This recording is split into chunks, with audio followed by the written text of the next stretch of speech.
Hello, everyone. Welcome to the Newsbrowse News broadcast. According to a report by Thai Sounds, Ukraine is leveraging advanced artificial intelligence and new drone tactics to strike a devastating blow against Russian military supply lines in the south. In the spring of 2026, Ukrainian forces deployed AI-assisted Hornet drones to target the critical R-28I highway, which serves as a land bridge connecting the Russian mainland to occupied Crimea.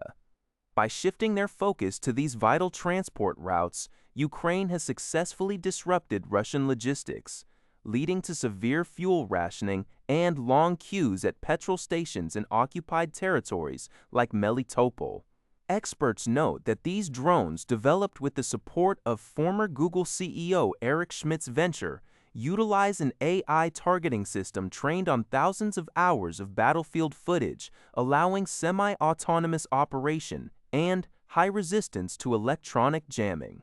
This tactical shift, dubbed logistical lockdown, has transformed key transport routes into hazardous areas for Russian forces. Observers suggest that this successful disruption of enemy supply networks could create a crucial window of opportunity for a Ukrainian counteroffensive. According to a report by iFeng, Microsoft security researchers have discovered a critical security vulnerability in Anthropic's Claude Code GitHub automation workflow. This flaw could lead to the exposure of confidential credentials within continuous integration and continuous deployment CI/CD pipelines.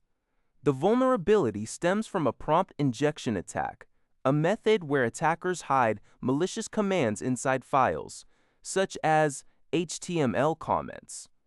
Although these comments are invisible on the standard GitHub interface, AI models reading the raw markdown can still process them. By submitting a simple issue containing these hidden payloads, unauthorized users could trick the AI automation assistant into bypassing security boundaries. Microsoft confirmed that while Anthropic had sandboxed Claude's Bash tool, its file reading capabilities lacked equivalent protections, allowing the AI to access sensitive system files containing API keys. Microsoft reported the vulnerability to Anthropic on April 29th, and Anthropic subsequently released Claude Code version 2.1.128 on May 5 to fix the issue by restricting access to sensitive directory pathways. According to UPI, David J. Rush, a former Central Intelligence Agency (CIA) officer arrested in May 2026 for the theft of $40 million in gold bars and $2 million in cash, allegedly fabricated a fake intelligence operation to orchestrate the heist.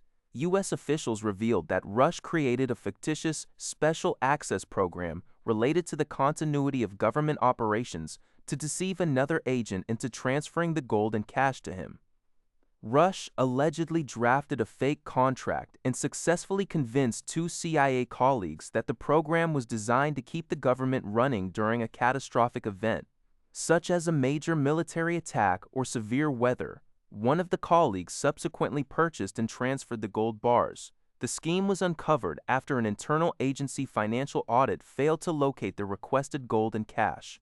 The incident has raised serious questions within the intelligence community regarding the CIA's background checks and security protocols. It was discovered that Rush had lied extensively about his military history, education, and pilot's license during his hiring process, yet was still assigned to highly sensitive classified programs.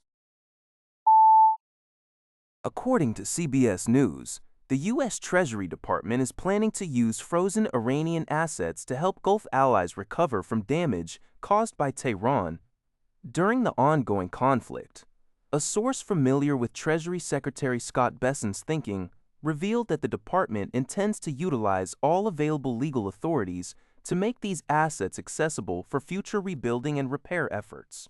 Additionally, Secretary Bessent has instructed the Treasury to obtain comprehensive damage estimates from Gulf nations, including Saudi Arabia, the United Arab Emirates, Kuwait, Bahrain, Qatar, and Oman, and is evaluating whether Iranian assets can be used to finance repairs for past damage already sustained during the war. Since the outbreak of conflict in late February, Iran has launched multiple missile and drone strikes across these Gulf states. It remains unclear whether the financial assistance will come from frozen bank accounts or hard assets like seized oil tankers. These plans emerge amidst indirect peace negotiations, where Tehran has demanded the lifting of sanctions and the release of billions of dollars in frozen assets abroad as a condition for any deal.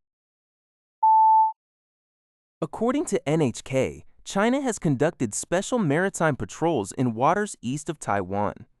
This action comes as a protest against the recent decision by Japan and the Philippines to initiate formal negotiations on delimiting their maritime boundary, specifically concerning their exclusive economic zones and continental shelves. China's state-run Xinhua news agency described the patrols as a necessary response to what it labeled a unilateral announcement by Tokyo and Manila, asserting that the move seriously infringes upon China's territorial sovereignty and maritime rights. This marks the second patrol in the area recently, following similar actions by the China Coast Guard. In response, the Japanese government has stated that the upcoming boundary agreement with the Philippines is intended to define their respective rights and obligations under international law, and it will not legally bind any third party. That's all for this video. Thank you for watching. See you in the next video.